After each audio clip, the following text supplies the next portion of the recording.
जय हिंद साथियों, मैं विकास एक बार फिर से आपके अपने यूट्यूब चैनल विकास मैथ का हार्दिक स्वागत करता हूं। सबसे पहले तो आप सभी लोगों को नए वर्ष की हार्दिक शुभकामनाएं। आप सभी नए वर्ष की एक नए तरीके से शुरुआत करेंगे अपनी जिंदगी का कुछ नया करने के लिए। मेरी भगवान से ईश्वर से यही कामनाएं हैं, आपके सारे सपने साकार हों। इस नए वर्ष में आपको ढेर सारी शुभकामनाएं, आपको इस वर्ष में ढेर सारी खुशियां मिले। अब हम बात करेंगे आज यूपी कांस्टेबल 26,744 प्लस भर्ती 2022 में जो वैकेंसी 2021 में तो आई नहीं, वो आएगी इसमें 2022 में। अब हम उसमें बात करेंगे आज प्रैक्टिस सेट 05 की, जो मैं प्रैक्टिस सेट करा रहा हूँ। प्रैक्टिस सेट 55 नंबर सिस्टम का 2 क्लास लिया हूँ, कल अभी तीसरा क्लास लूंगा, फिर अगले दिन नंबर सिस्टम का क्या कराऊंगा, एक्सरसाइज कराऊंगा जो प्रैक्टिस के रूप में होगी। आज प्रैक्टिस सेट 05, आज प्रैक्टिस सेट 55 है यूपी कांस्टेबल मैथ्स के लिए, ठीक है। अब हम बात करेंगे आज के क्वेश्चन नंबर फर्स्ट पे। क्वेश्चन नंबर फर्स्ट जो है आपके स्क्रीन पर है, आप उसे देख लीजिए। क्वेश्चन नंबर फर्स्ट आपके स्क्रीन पर है, आप उसे देख लीजिए। क्वेश्चन ये कह रहा है कि दो संख्याओं के एचसीएफ मतलब एचसीएफ मतलब क्या होता है, महत्तम समापवर्तक और लघुत्तम समापवर्तक का गुणनफल, ठीक है। एचसीएफ गुणे एलसीएम का गुणनफल जो है वह 540 है। कितना है? 540 है, ठीक। एचसीएफ का मतलब होता है महत्तम समापवर्तक और एलसीएम का मतलब होता है लघुत्तम समापवर्तक। दोनों का जो गुणनफल है वो कितना है? 540 है।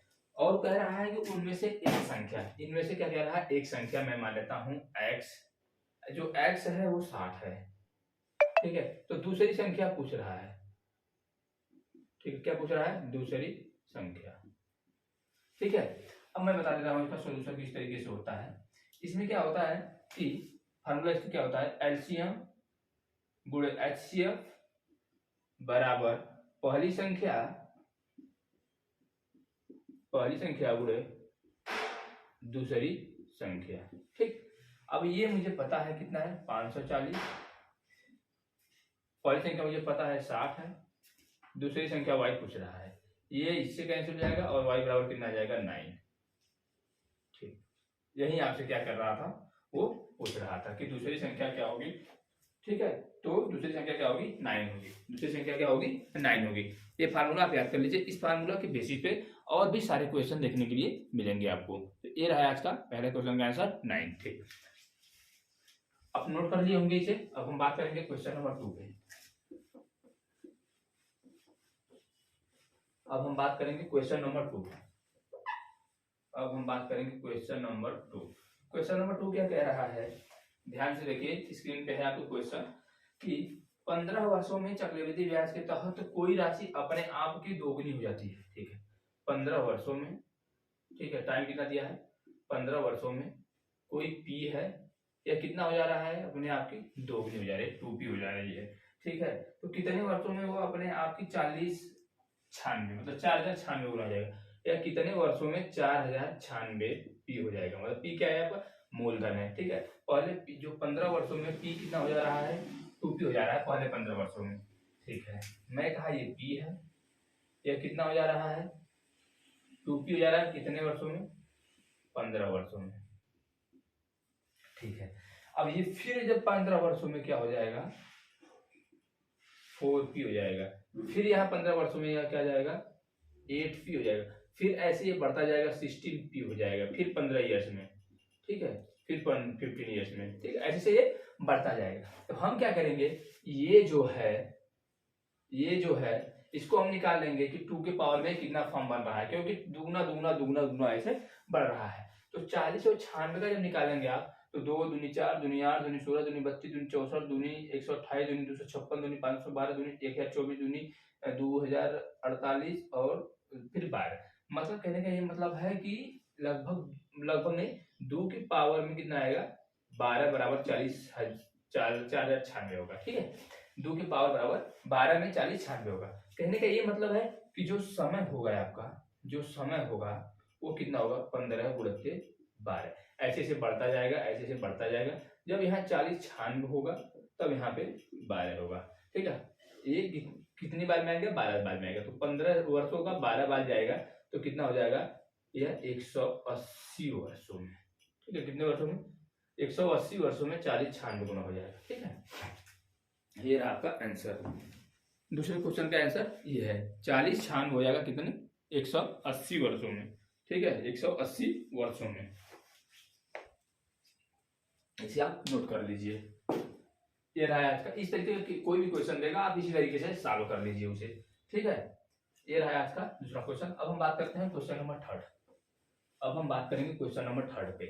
आप क्वेश्चन नंबर 3 क्या कीजिए, स्क्रीन पर है उसे नोट कर लीजिए अपने नोटबुक में और कमेंट बॉक्स में सॉल्व करके आंसर भी जरूर बताइए। Question number 3। क्वेश्चन नंबर 3 ये कह रहा है कि 27 की पावर में 22 को 729 से विभाजित करने पर शेषफल क्या ज्ञात होगा। इसे 729 से डिवाइड करने पर शेषफल क्या होगा। ठीक है, शेषफल क्या होगा।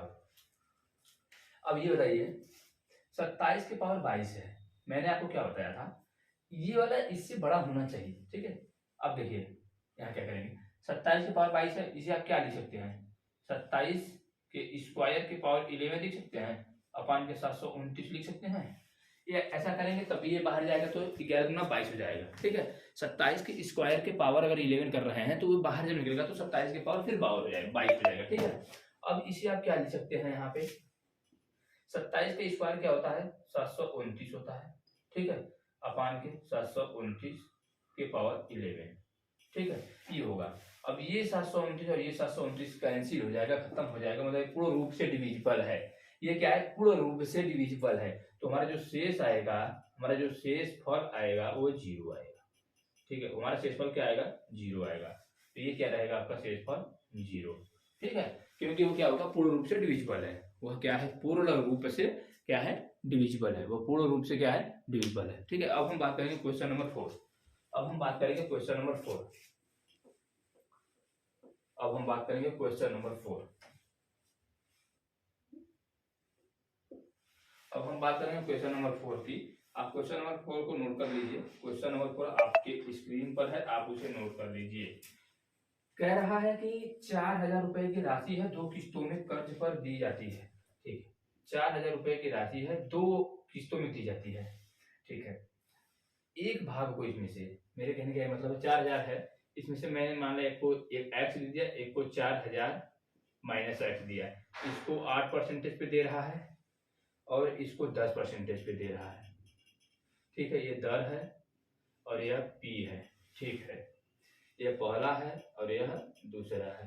ठीक है, यदि वार्षिक ब्याज 352 हो तो जो ब्याज जो टोटल प्राप्त हो रहा है इस पे 352 रुपये प्राप्त हो रहा है। ठीक है, ब्याज कितना प्राप्त हो रहा है, 352 रुपये। जो ब्याज मिल रहा है वो 352 रुपये मिल रहा है टोटल। तो पूछ रहा है कि 8% साधारण ब्याज पर कितना वो उधार या कर्ज दिया, इस पे कितना वो कर्ज या उधार दिया। ठीक है, इसे 2 कंडीशन है लगाने का। इसे क्या है, 2 कंडीशन है लगाने का, मैं बता दे रहा हूँ। इसे 2 कंडीशन है लगाने का। ठीक है, यहाँ लिख दीजिए ब्याज 352 रुपये मिल रहा है, इसे 2 कंडीशन है लगाने का। एक क्या है, अगर इसे एक एलिगेशन मेथड से हम लगा सकते हैं। एलिगेशन मेथड कहने का यही मतलब है कि 8% पे अगर वो पूरा ब्याज दे दे, इसको 8% पे अगर पूरा ब्याज दे दे तो 8% पे मान लेता हूं मैं पूरा दे दिया, 4,000 रुपये 8% पे। ठीक है, पहला वाला। ठीक है, और फिर पूरा जो 4000 10% पे दे दिया।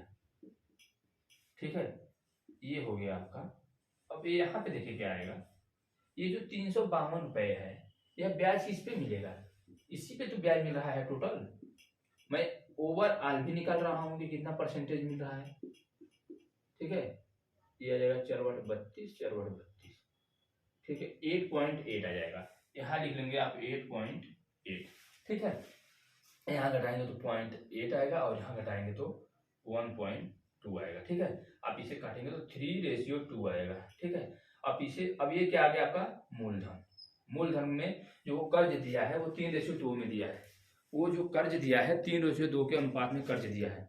कर्ज किस अनुपात में दिया है, 3:2 के अनुपात में कर्ज दिया है। वो कर्ज जो दिया है 3:2 के अनुपात में दिया है। तो ये 3 और 2 कितना हो जाएगा आपका 5। तो ये 5 है नहीं, ये आपका कितना है टोटल कर्ज, 4000 रुपया है। टोटल कर्ज कितना है 4000 रुपया। ये कितना गुना बनेगा, 800 गुना बनेगा। ठीक है, 800 गुना बनेगा।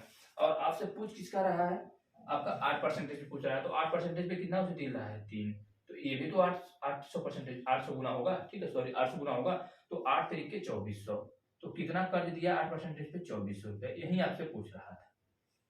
ठीक है, ये रहा इरिगेशन मेथड, जो सबसे बेस्ट तरीका है, जो सबसे बेस्ट तरीका है इस तरीके के क्वेश्चन को सॉल्व करने का, सबसे बेस्ट तरीका जो है इस तरीके के क्वेश्चन को सॉल्व करने का यही है। अब मैं इसका दूसरा मेथड आपको बस ऐसे रफली बता दे रहा हूँ कि दूसरा मेथड किस तरीके से आप करेंगे। ठीक है, दूसरा मेथड देखिए क्या होता है। दूसरा मेथड ये होता है कि ऐसा ही साधारण ब्याज का फार्मूला होता है P गुणे R गुणे N बटे के 100। ठीक है, आप पहला क्या लेंगे, पहला आपको x है, कितने पे है 8% पे है, 8% पर एक साल के लिए है, बटे के 100 प्लस, प्लस क्यों करेंगे, क्योंकि दोनों वर्षों में जो ब्याज मिल रहा है उसे 352 रुपए मिल रहा है। ठीक है, प्लस अब क्या करेंगे आप, यहाँ 4000 माइनस x, यहाँ गुणत्ते 10 गुणत्ते 1, क्योंकि एक साल के लिए है, बराबर 100 इंटू 352। अब इसे जब सॉल्व आप करेंगे तब भी आपका वही आंसर आएगा। अब जब आप इसे सॉल्व करेंगे तब भी आपका वही आंसर आएगा। अब इसे सॉल्व कर लीजिएगा, मैं इसका आगे नहीं करूंगा, ये मैं आपको बता दिया प्रोसेस क्या है। ठीक है, अब इसे सॉल्व करेंगे, यहाँ से x की वैल्यू आएगी, कुछ भी आए जो भी आप सॉल्व करेंगे, x की वैल्यू है, x की वैल्यू यहाँ पे रख देंगे तो इसका निकल जाएगा 8% का और फिर 10%। लेकिन जो ये मेथड है, ये शॉर्ट मेथड और बहुत ही एक्यूरेट मेथड है, जिसमें आपका टाइम बचेगा, उसमें टाइम टेकन है। ठीक, तो ये आप नोट कर लीजिए क्वेश्चन नंबर 4। अब हम बात करेंगे क्वेश्चन नंबर 5। अब हम बात करेंगे क्वेश्चन नंबर 5। क्वेश्चन नंबर 5 क्या है। अब क्वेश्चन नंबर 5 आपकी स्क्रीन पर है। ठीक है, क्वेश्चन नंबर आपकी स्क्रीन पर है, आप उसे नोट कर लीजिए। क्वेश्चन नंबर 5, क्वेश्चन नंबर 5 क्या कह रहा है कि एक मोबाइल फोन और एक घड़ी के लागत मूल्य में अनुपात। ठीक है, मोबाइल फोन लिख लीजिए, अनुपात में घड़ी है। ठीक, क्या कह रहा है, घड़ी लागत मूल्य मतलब क्या है, सीपी है, यहाँ भी सीपी मतलब क्या होता है, कास्ट प्राइस मतलब क्रय मूल्य, वही लागत मूल्य। ठीक है, का अनुपात कितना है, लागत मूल्य का अनुपात कितना है, 3:4 है।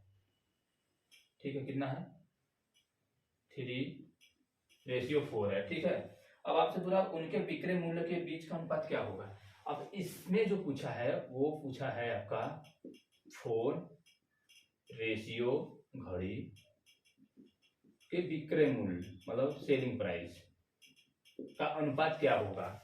ठीक है, अब इसमें एक और कंडीशन दिया है कि अगर मोबाइल फोन को वो 20% के लाभ पर बेचता है, मोबाइल फोन को कितना परसेंटेज लाभ पर बेचता है, 20%, 20% लाभ पर, और जो घड़ी है उसको 20% हानि पर, इससे 20% हानि पर। ठीक है, इसका मतलब जो नीचे होता है इसका मतलब हानि हो रहा है, और ऊपर जो हो रहा है इसका मतलब होता है लाभ हो रहा है उसे। ठीक है, यहाँ माइनस भी मैं लगा दे रहा हूँ, यहाँ प्लस लगा दे रहा हूँ, क्योंकि बढ़ रहा है घट रहा है। ठीक है, अब ये बताइए जो सेलिंग प्राइस का मूल्य का एसपी जो का फार्मूला क्या होता है कि सीपी, यहाँ पे जो आप लगाएंगे प्रॉफिट का, तो होता है एसपी माइनस सीपी। ठीक है, अपान के सीपी इंटू 100।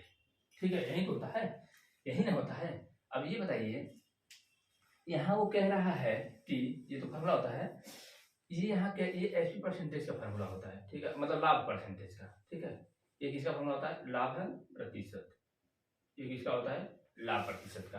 ठीक है, अगर मैं कह रहा हूं कि वो 3 का समान 20% लाभ का मतलब क्या होगा, 120 बटे के 100 में, यहाँ कर दीजिए 120 बटे 100 कर देंगे तो कितना जाएगा, 12 36 360। ठीक है, 360 बटे के 100, ये कैंसिल आ जाएगा 3.6। ऐसे ये है, यहाँ पे 20% घट रहा है, उससे हानि हो रही है 20% की, तो ये हो जाएगा 80, मतलब 4 इंटू 80 बटे के 100, ये हो जाएगा 320 बटे के 100, ये कैंसिल आएगा 3.2। ठीक है, तो जो बिक्री मूल्य आया दोनों का वो 3.6 अनुपाते 3.2 आया। ठीक है, अब पॉइंट हटा दीजिए तो ये आ जाएगा 36:32, इसे काट दीजिए 4 से 9:8 आ जाएगा। ठीक है, क्या आ जाएगा, ये 9:8 आ जाएगा। क्या आ गया आपका 9:8, उसके विक्रय मूल्य का, इसका उसके विक्रय मूल्य का जो पूछा था आपसे, उसके विक्रय मूल्य का अनुपात जो है वो आ जाएगा 9:8।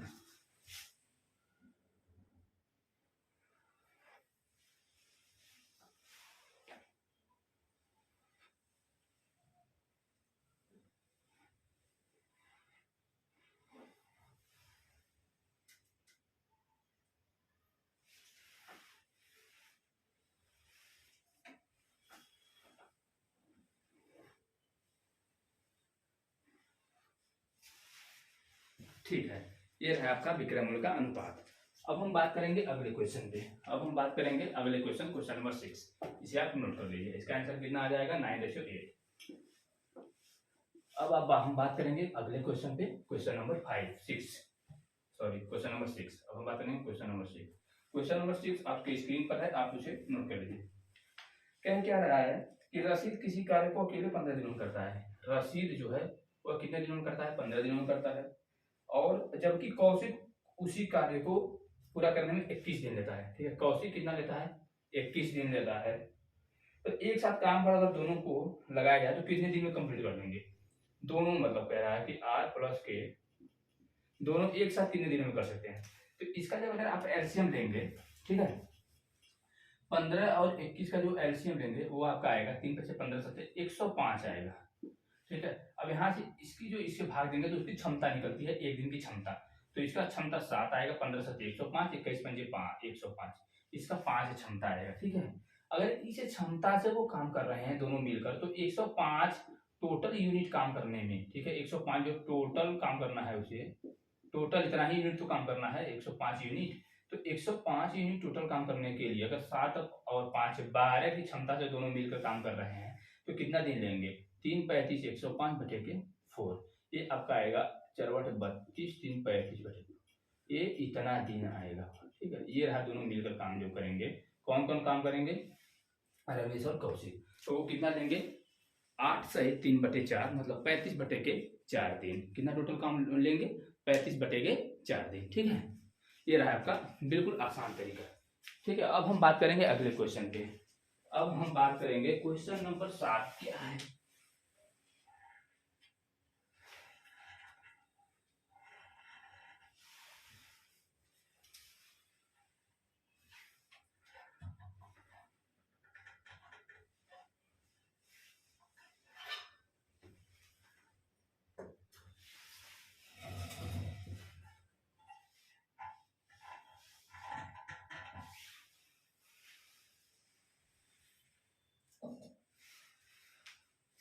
अब आ जाइए दोस्तों अगले क्वेश्चन पे। क्वेश्चन नंबर 7 क्या है?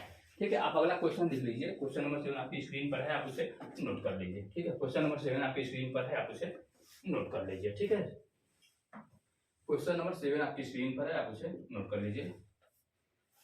कह क्या रहा है कि एक समबाहु त्रिभुज के, एक समबाहु त्रिकोण के एक भुजा की लंबाई 21 सेंटीमीटर है। ठीक है, ये है, इसका साइड ये भी एक ए है, ये भी ए है, ये भी है। ठीक है, लेकिन हमें ए से नहीं, मतलब वो साइड की भुजाएं दिया है।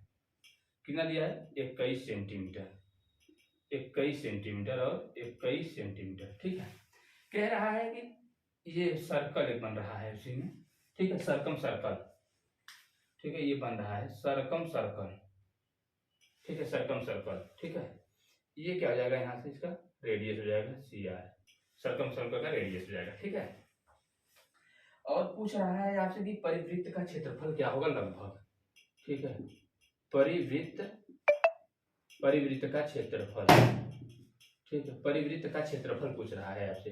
ठीक है, ठीक है, अगर परिवृत्त का रेडियस इस तरीके से दे रहा है, अगर किसी सर्कल के अंदर एक त्रिभुज है, वो भी समबाहु त्रिभुज है, तो उसका जो निकलता है रेडियस, ठीक है, सरकम सर्कल का रेडियस जो निकलता है वो a/√3 निकलता है। ठीक है, वो कितना निकलता है? a/√3 निकलता है। और आपको ए पता है जो साइड है उसकी, ये भुजा होती है, भुजा बटे के √3। तो भुजा कितनी है? 21 बटे के √3। तो √3 का ऊपर नीचे मल्टीप्लाई कर देंगे। ठीक है, तो एक 2 रूट में 3 है तो 1 निकल जाएगा, तो 1 बचेगा, कितना बचेगा? 3, 3 × 7 = 21। ठीक है, तो यहाँ से रेडियस जो आ जाएगा वो 7√3 आ जाएगा। ठीक है, अब आपके एरिया पूछ रहा है, तो एरिया क्या हो जाता है आपका? πr²। ठीक है, एरिया जो क्षेत्रफल पूछ रहा है परिवृत्त का, ठीक है, परिवृत्त का क्षेत्रफल जो होता है, ठीक है, वो कितना होता है? πr² होता है। कितना होता है? πr² होता है। तो पाई का वैल्यू कितना होता है? 22/7। ठीक है, 22/7 × r, 7√3 × 7√3। ठीक है, अब √3 3 हो जाएगा, 1 7 कैंसिल हो जाएगा, 7 × 21, मतलब 22 × 21। ठीक है, अब ये आएगा 21 × 42 की 2, 21 × 42 46, 462 सेंटीमीटर स्क्वायर। ठीक है, ये रहा आपका लगाने का प्रोसेस। ठीक है, अगर किसी भी सर्कल में किसी भी वृत्त में एक अगर समबाहु त्रिभुज दिया है, इक्विलेटरल ट्रायंगल दिया है, इस समबाहु त्रिभुज क्या बोलते हैं, इक्विलेटरल ट्रायंगल बोलते हैं हम, जिसकी सभी भुजाएं क्या होती हैं, बराबर होती हैं, और इस तरीके से आपका रेडियस उसका a/√3 निकाल देते हैं, सर्कम रेडियस होता है, उसका जो परिवृत्त का क्षेत्रफल होता है ये होता है πr², और यहाँ पे निकालेंगे आपकी जो भी चीजें हैं जो दी हैं सब, ठीक। तो ये हो जाएगा सेंटीमीटर स्क्वायर, ठीक है, 462 सेंटीमीटर स्क्वायर। ये रहा क्वेश्चन नंबर 7, ठीक है, आप इसे नोट कर लीजिए, 2019 यूपी पुलिस में पूछा हुआ क्वेश्चन, ठीक है। अब हम बात करेंगे क्वेश्चन नंबर 8। अब हम बात करेंगे क्वेश्चन नंबर 8। क्वेश्चन नंबर 8 आपके स्क्रीन पर है, आप उसे नोट कर लीजिए। क्वेश्चन नंबर 8 क्या कह रहा है कि क्वेश्चन नंबर 8 ये कह रहा है कि गोविंद सामान्यतः प्रतिदिन अपने घर से सुबह 8 बजे निकलता है, ठीक है, कितने बजे निकलता है, 8 बजे, प्रातः 8 बजे, ठीक है, प्रातः 8 बजे निकलता है, अपने घर से सुबह 8 बजे निकलता है तथा समय पर कार्यालय पहुंचने हेतु निश्चित गति पर यात्रा करता है, ठीक है। अपने यहाँ घर है उसका, यहाँ से घर से यहाँ यात्रा करता है, ठीक है, यहाँ उसका घर है और यहाँ उसका कार्यालय है, ठीक है, एक निश्चित स्पीड से जाता है, ठीक है। एक दिन सुबह सामान्य रोजाना गति के 4/5 गति से गया, ठीक है, वो मान लेता हूं क्या गया, सामान्य जो उसका सामान्य गति है, सामान्य गति के 4/5 से गया, ठीक है, जो नया चाल है उसका, ठीक है, नया चाल जो होता है वो सामान्य गति के 4/5 से है। अब देखिए हम क्या कर सकते हैं यहाँ से, ठीक है, अब ये नया चाल अपान के सामान्य गति,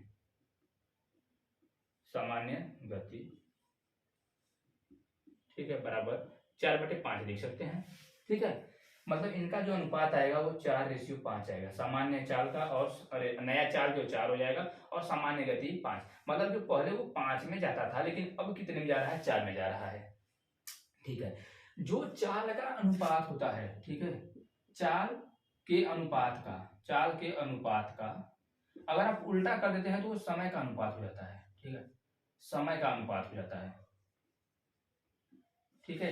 तो अगर इसका उल्टा करेंगे तो ये 5:4, मतलब पहले वो कितना टाइम ले रहा था, 4 टाइम ले रहा था, पहले कुछ भी ले हो, घंटे में हो, मिनट में हो, सेकेंड में, उससे मतलब ये है, ये क्या कर रहा था, पहले 4 आवर ले रहा था, पहले समय जो लेता था वो 4 लेता था, और अब समय जो ले रहा है वो कितना ले रहा है, 5 ले रहा है।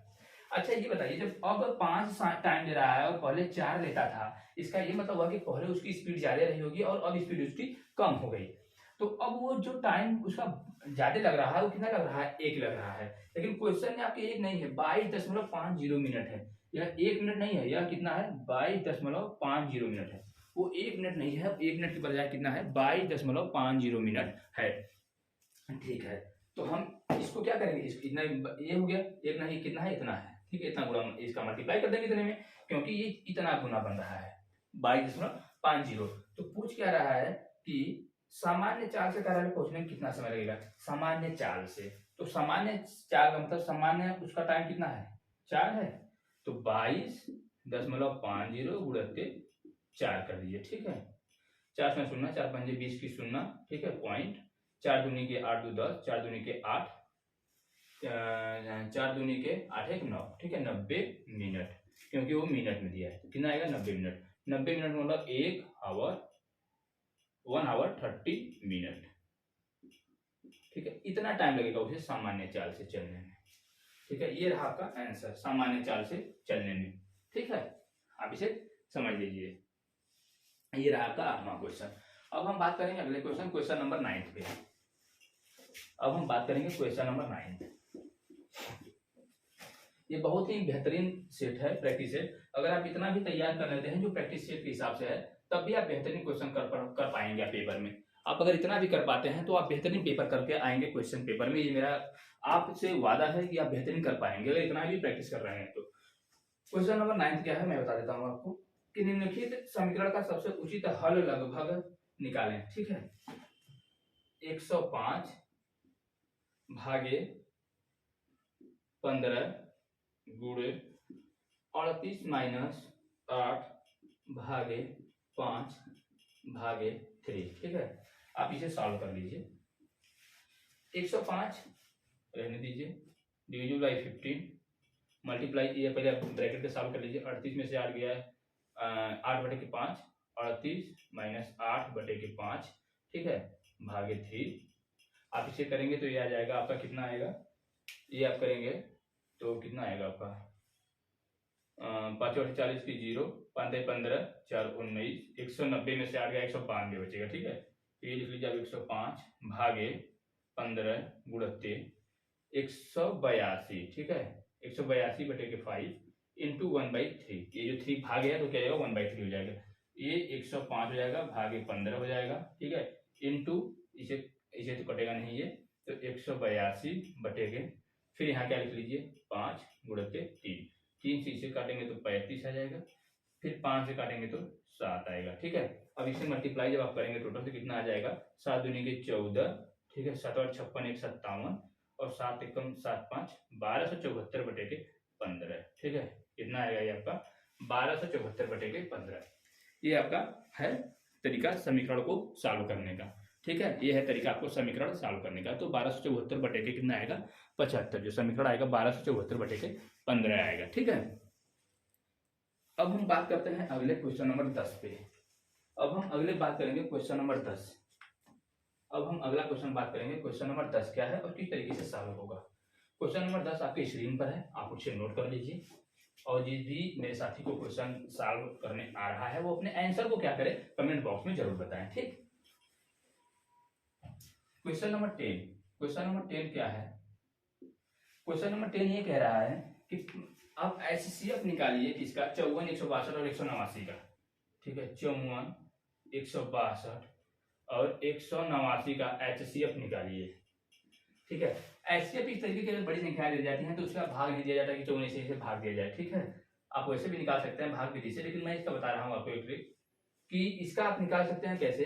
जो HCF निकालेंगे आप उसके निकटतम जो भी संख्याएं हैं, जो निकटतम दो संख्याएं ऐसी हों इसका आप क्या कीजिए कि अंतर निकाल लीजिए, डिफरेंस निकाल लीजिए। निकटतम दो संख्याएं क्या है 162 और 189, तो इसका अगर अंतर निकाल रहे हैं तो वो आएगा आपका 27, क्योंकि 9 में से 2 गया 7, 8 में से 6 गया 7। अब ये 7 जो है ना यही कॉमन संख्या है, ये जो 27 बचा है ना यही कॉमन संख्या है। 27 से ये भी काट दिया, ये भी, ठीक है। तो ये 27 जो है ये कॉमन नंबर है, तो आपका HCF भी क्या हो जाएगा इसका 27 हो जाएगा। HCF क्या हो जाएगा 27, ठीक है। आपको और कोई मेथड लगाने की आवश्यकता ही नहीं है, ये सबसे बेहतरीन तरीका है, ठीक है। जो दो संख्याएं ऐसी हैं जो कॉमन हो, मतलब जो नियर हो, अपने नजदीक के हों, उसका अंतर उसी को निकाल लिया जाता है और उसी से सभी संख्या अगर डिविजिबल हो जा रहे हैं तो वो आपका क्या होता है HCF होता है, ठीक है। तो इसका HCF कितना आएगा 27 आएगा। और ऐसे नहीं निकालेंगे तो आपको और निकालने का तरीका है भाई। आप क्या करेंगे, अब यहाँ से 54 को लेंगे, ठीक है, भाग विधि से अगर निकालना है तो 54 को 162 से भाग देंगे, 3 चौक के 12 दिन बजे 3 बार में चला जाएगा। अब इसी 54 को 189 से भाग देंगे आप, ठीक है। अब 54 को 189 से भाग देंगे, फिर 3/162, 3 में से 2 गया 1, 8 में से इतना आ गया, ठीक है। ये 189 है, सॉरी 189, तो 9 में से 2 गया 7। अब फिर 7 को यहाँ 54 से भाग देंगे, 27 गुना 54, ठीक है, तब भी आपका कितना आएगा 27 ही आएगा। तो ये मेथड सही है, ठीक है, ये मेथड आसान भी है और आपका टाइम भी बचेगा, ठीक। अब अगला क्वेश्चन, क्वेश्चन नंबर 11 आप देख लीजिए। अब आप देख लीजिए क्वेश्चन नंबर 11 क्या है, स्क्रीन पर आपके क्वेश्चन नंबर 11 मैं लिख दे रहा हूँ, ठीक है। क्वेश्चन नंबर 11, क्वेश्चन नंबर 11 क्या कह रहा है कि यदि 84 को कोई एक संख्या दिया है 84, ठीक है, इसे दो भागों में वो बांट रहा है 5:4 के अनुपात में, ठीक है, या इसे किस में डिवाइड कर रहा है 5:4 के अनुपात में, ठीक है। तो उनमें से कौन सा भाग बड़ा होगा, तो बड़ा भाग क्या होगा वो पूछ रहा है। मेरे कहने का मतलब कि ये है 84, ये दो संख्याओं में से बांट रहा है 5:4 में, ठीक है। अब ये बताइए, नहीं सॉरी, ये 5:4 नहीं 5:9 में, ठीक है, 5:9 में, ठीक है, इसे बांट रहा है किसमें 5:9 में। तो ये 5 और 9 कितना हो जाएगा आपका 14 हो जाएगा। तो ये 14 किसके बराबर होगा 84 के ही तो बराबर होगा। तो एक किसके बराबर होगा 6 के बराबर होगा, क्योंकि ये जो 14 है 9 5 14 यही तो इसके बराबर है। 84 के बांट रहा है दो संख्याओं में, तो 14 जो होगा किसके बराबर होगा 84 के बराबर होगा। तो एक किसके बराबर आएगा 6 के बराबर आएगा। तो बड़ी संख्या क्या हुई, बड़ी संख्या तो यही तो आपकी हुई। तो बड़ी भाग क्या होगा, बड़ा भाग क्या होगा, बड़ा भाग 6 × 9 मतलब 54, ठीक है, यही तो आपसे पूछ रहा है। ठीक, ये रहा सबसे आसान। और इसे अगर लगाना चाहते हैं आप एक और मेथड से, तो क्या फायदा उसे लगाने से। जैसे ये भाई 5:9 है, मैं इसे मान लेता हूँ 5x है या 9x है। फिर मैं क्या करूँगा, ये दोनों भाग को 84 है तो 5x करना पड़ेगा, फिर यहाँ 9x बराबर 84 कर दीजिए, फिर यहाँ आएगा 14x बराबर 84 कर दीजिए, फिर यहाँ से x बराबर 6 निकाल लीजिए और फिर 6 को इसमें रख दीजिए, 6 पंजे के 5x में 6 पंजे 30 और 6 9 54।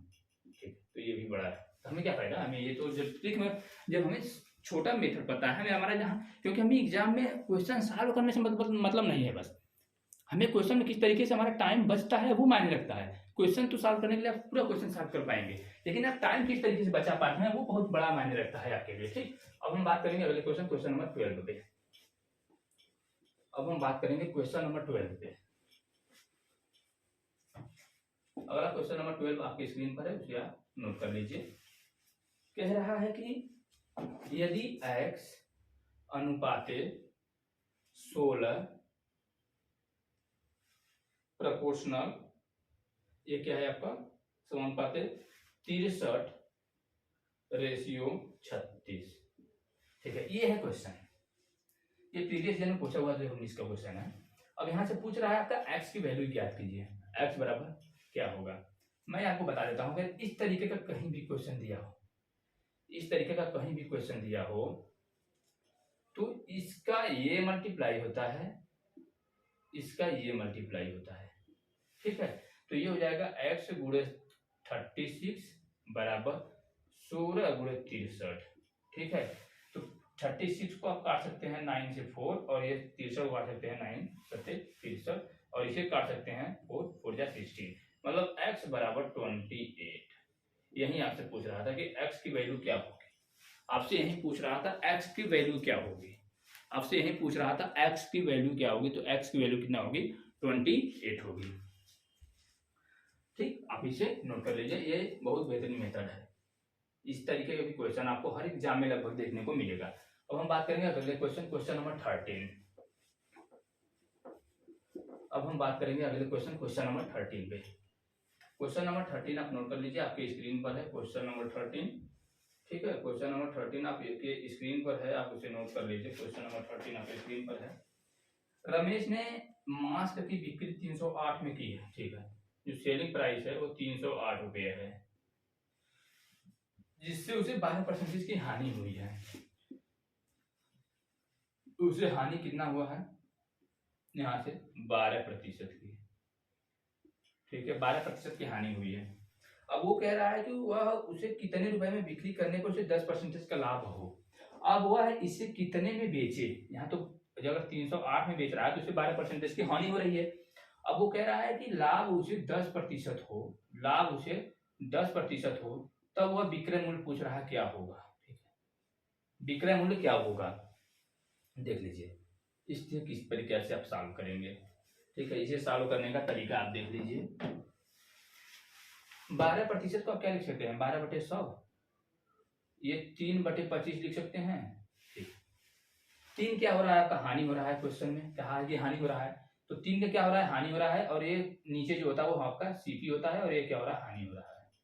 कहने का ये मतलब है कि यहाँ सीपी रेशियो एसपी 1। ठीक है, एसपी 1 मतलब जो 25 का सामान है वो कितने में बेच रहा है, 22 में, क्योंकि 3 का उसे क्या हो रहा है, नुकसान हो रहा है। अब हम देखिए क्या बात करते हैं। अब हम बात ये करेंगे कि ये तो 22 में थोड़ी बेच रहा है, ये हमारा 22 नहीं ना है, हमारा तो जो SP1 पहला जो विक्रय मूल्य है वो 308 रुपया है। तो ये जो 22 होगा ये किसके बराबर होगा, 308 रुपए के। तो एक किसके बराबर होगा, 14 के। एक किसके बराबर होगा, 14 के। तो ये कितना हो जाएगा, हमारा क्रय मूल्य कितना हो जाएगा, क्रय मूल्य कितना हो जाएगा, 14 के इसमें मल्टीप्लाई करेंगे तो 14 25 70, 14 में 28 7 35, 350 रुपया। ठीक है, अब इसी कह रहा है कि वो कितने में बेचे कि उसे 10% का लाभ हो। ठीक है, तो 10% का लाभ का मतलब क्या हो जाएगा, 10% निकालेंगे तो 1/10 कितना हो जाएगा, 1/10। ये क्या हो रहा है, उसके लाभ हो रहा है, और ये क्या है आपका क्रय मूल्य है। तो कहने का मतलब 10 का सामान आप कितने में बेचेगा, 11 में बेचेगा। 10 का सामान कितने में बेचेगा, 11 में बेचेगा। 10 का सामान कितने बेचा, 11 में बेचा। अब बताइए जो हमारा क्रय मूल्य ये 10 नहीं ना है, हमारा ये क्रय मूल्य 10 है, 10 तो है नहीं, हमारा ये क्रय मूल्य जो है ये 350 है। हमारा ये 10 तो क्रय मूल्य है, क्रय मूल्य हमारा 10 350 है, तो हम इसमें किस चीज का मल्टीप्लाई करेंगे 350 आ जाए, तो इसमें हम मल्टीप्लाई करेंगे कितने का 35 का, तो ये हो जाएगा 350। और ये हमारा विक्रय मूल्य है, ये हमारा ESP है और ये हमारा CP है, ठीक है। तो इसमें हम मल्टीप्लाई करेंगे 35 का, इसमें भी हम मल्टीप्लाई करेंगे 35 का, तो 11 × 25 = 55, 11 × 33 = 5 = 38, ये आ गया आपका 385 रुपया आंसर, ठीक है। तो वो कितने पे बेचेगा तो उसे 10% का लाभ होगा, वो 385 पे अगर बेचता है तो उसे 10% का लाभ होगा। ये तो रहा पहला मेथड, ठीक है, जो बिल्कुल टाइम आपका नहीं लगता है, इस मेथड में आपका टाइम नहीं लगता है, ठीक है। अगर आपको ये लगता है कि ये मेथड नहीं सही है, लेकिन मैं बता रहा हूँ, आप बड़े बड़े भी यूट्यूब चैनलों से अगर पढ़ेंगे, आप अच्छे टीचर से पढ़िए, आप जिससे भी पढ़िए, ये मेथड परफेक्ट होता है, ये मेथड बिल्कुल परफेक्ट होता है। आप अपने साथियों से पूछ सकते हैं जो आपके साथ पढ़ने वाले होते हैं, ये मेथड बिल्कुल परफेक्ट होता है, इससे आपकी गलती होने का चांस बहुत कम रहता है, ठीक है। वैसे मैं एक और इसका मेथड, दूसरा मेथड भी बता देता हूँ आपको कि दूसरा मेथड क्या होगा, ठीक है।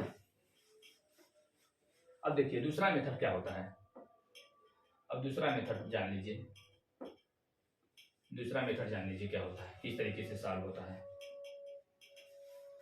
अब दूसरा मेथड कैसे लगाएंगे आप, जैसे यहाँ हानि प्रतिशत का फार्मूला क्या होता है, यहाँ होता है आपका हानि, यहाँ होता है आपका हानि प्रतिशत का फार्मूला मैं बता रहा हूँ आपको, ठीक है। हानि × 100 बटे के क्रय मूल्य, ठीक है, यहाँ से आप निकालेंगे, यहाँ से आपका निकलेगा नहीं, ठीक है। तो हमें क्या फायदा इस तरीके का, और हानि का मतलब क्या होता है यहाँ CP - ESP, ठीक है। हानि का मतलब क्या होता है, जब क्रय मूल्य में से विक्रय मूल्य को घटाएंगे, क्योंकि जब क्रय मूल्य ज्यादा रहेगा या विक्रय मूल्य कम रहेगा तभी तो हानि होगा। अब हानि प्रतिशत आपका कितना दिया है 12%, ठीक है, बराबर, और CP आपको नहीं पता है, CP आपको निकालना है, और विक्रय मूल्य आपका 308 दिया है, ठीक है, अपान के CP आपको नहीं पता है × 100, ठीक है। ये है आपका तरीका सॉल्व करने का। तो हमें क्या फायदा इस तरीके से सॉल्व करने का इतना बड़ा। अब इसे सॉल्व करेंगे तो यहाँ से क्रय मूल्य निकलेगा, अब यहाँ सॉल्व करेंगे तो आपका क्रय मूल्य निकलेगा, अब यहाँ से जब इस स्टेप को आप सॉल्व करेंगे तो क्रय मूल्य निकलेगा, फिर एक बार यही मेथड लगाएंगे तब जाके आपका विक्रय मूल्य लगेगा। तो हमें कोई फायदा है इसमें मेथड को लगाने का, हमें क्या फायदा है ये मेथड लगाने का, जो हमारा टाइम ही टेकन है, जो हमारा टाइम ही ज्यादा लेगा, तो हमें क्या फायदा है उसे लगाने का। इसलिए मैं आपको बता रहा हूँ, आप पहला मेथड लगाइए, ठीक है। अगर आप नहीं मानते हैं तो यहाँ 12 रख लीजिए, 12/100 यहाँ आ जाएगा, 12/100 यहाँ आ जाएगा, इसे काट लीजिए, 3/25 आ जाएगा, बराबर CP - 308 अपान के CP, ठीक है। अब इसे सॉल्व करेंगे तो ये इधर चला जाएगा, ये इधर चला जाएगा, ये 3 CP हो जाएगा, ठीक है, बराबर ये 25 का उसमें चला जाएगा तो 25 CP हो जाएगा, -25 × 200, वहाँ मल्टीप्लाई करेंगे तो 25 × 308 आएगा, ठीक है। अब ये 25 इधर चला आएगा तो -22 CP हो जाएगा, ठीक है। अब इसे सॉल्व करेंगे, -25 × 308, माइनस कैंसिल हो जाएगा। अब ये 22 है तो 22 से इसे काटेंगे तो 14 आएगा, ठीक है, 14 आएगा। तो यहाँ से भी आपका CP जो होता है, जो क्रय मूल्य आएगा 350 आएगा। आप इतना बड़ा करेंगे तब जाके आपका क्रय मूल्य यहाँ से निकलेगा, जब इतना बड़ा करेंगे तब जाके आपका क्रय मूल्य निकलेगा। अब जो क्रय मूल्य आपका निकला 350 निकला, और फिर आप क्या करेंगे, एक बार और यही प्रक्रिया एक बार और दोहराएंगे, क्योंकि उसे लाभ निकालना है, तो एक बार फिर वही प्रक्रिया लगाएंगे। तो हमें क्या फायदा है वही प्रक्रिया फिर अपनाने से, या तो 350 गुणित 110/100 कर दीजिए डायरेक्ट, ठीक है। तब यहाँ 11 × 25 = 55, 11 × 35 11 × 33 = 38, 385 रुपया आएगा, ठीक है। ये आएगा विक्रय मूल्य, यही पूछ रहा था 10% के लाभ के बाद। तो हमें क्या फायदा है, ये इतना तो हमें करने से क्या फायदा, ठीक है। हाँ, एक चीज आप कर सकते हैं इसमें, मैं आपको बता दे रहा हूँ, एक चीज और कर सकते हैं आप इसमें, मैं वो भी आपको बता दे रहा हूँ। ये तो एकदम बिल्कुल बेसिक मेथड था, ये तो बिल्कुल बेसिक मेथड था। इसमें आप एक और कर सकते हैं, जैसे अगर क्रय मूल्य आपको विक्रय मूल्य पता है 308 और क्रय मूल्य पूछ रहा है, तो इसे आप डायरेक्ट लिख सकते हैं 308 गुणित 88/100, ये आप यहाँ से कर सकते हैं, ठीक है। अगर क्रय मूल्य पूछ रहा है तो, लेकिन क्रय मूल्य पूछ रहा है तो उल्टा हो जाता है, ठीक है। क्रय मूल्य पूछता है तो क्या हो जाता है, उल्टा हो जाता है, ठीक है। ये हो जाता है 11 × 2 = 22, 11 × 28 यहाँ 8, यहाँ 4 दूनी के, यहाँ 4 सत्ते के, और यहाँ 2 50। ठीक है, 350 रुपया, ये आएगा आपका क्रय मूल्य। देखिए ये मेथड है कि अगर डायरेक्ट पूछ देता है, अगर डायरेक्ट आप निकाल रहे हैं तो क्रय मूल्य बराबर 308 मतलब विक्रय मूल्य गुणे 100 बटे के ये अगर क्रय मूल्य पूछता है तब। अगर यही विक्रय मूल्य पूछता आपसे, अगर बीएसपी पूछ रहा है, विक्रय मूल्य पूछ रहा है, तो यही हो जाएगा आपका जो 350 क्रय मूल्य गुणित 110 बटे के 100। ठीक है, जब क्रय एएसपी पूछेगा तो इस तरीके से होता है। ठीक है, मैं बता दे रहा हूँ वो भी आपको फार्मूला। अगर क्रय मूल्य पूछता है, ठीक है, क्रय मूल्य पूछता है तब तो यहाँ हो जाएगा एएसपी यहाँ 100 अपान के 100 प्लस माइनस एक्स।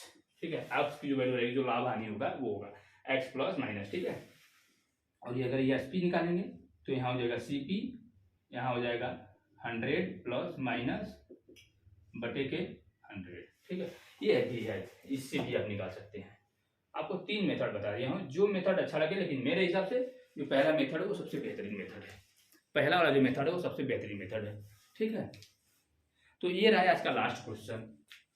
ठीक, अब हम अगले दिन मिलेंगे, फिर आपसे अगले क्वेश्चन पे चर्चा करेंगे। और ये मैं उम्मीद करता हूँ आपको बेहतरीन समझ में आया होगा जो भी मैं चीज़ें पढ़ा रहा हूँ। और एक और रिक्वेस्ट आपसे करना चाहूँगा, अगर आपको ये लगता है कि मैं कुछ भी आपको सिखा पा रहा हूँ तो आप वीडियो को जरूर सब्सक्राइब करें, अपने दोस्तों में शेयर भी उसको जरूर करें। सब्सक्राइब से क्या होता है कि हमें मोटिवेशन मिलता है, एक एनर्जी प्रोवाइड होती है हमारे पास। जो एनर्जी मिलती है उस एनर्जी से फिर हम और एक बेहतरीन पढ़ाने का और एक बेहतरीन आपको कंटेंट देने की कोशिश करते हैं। तो आज के लिए इतना ही, तब तक के लिए जय हिंद साथियों।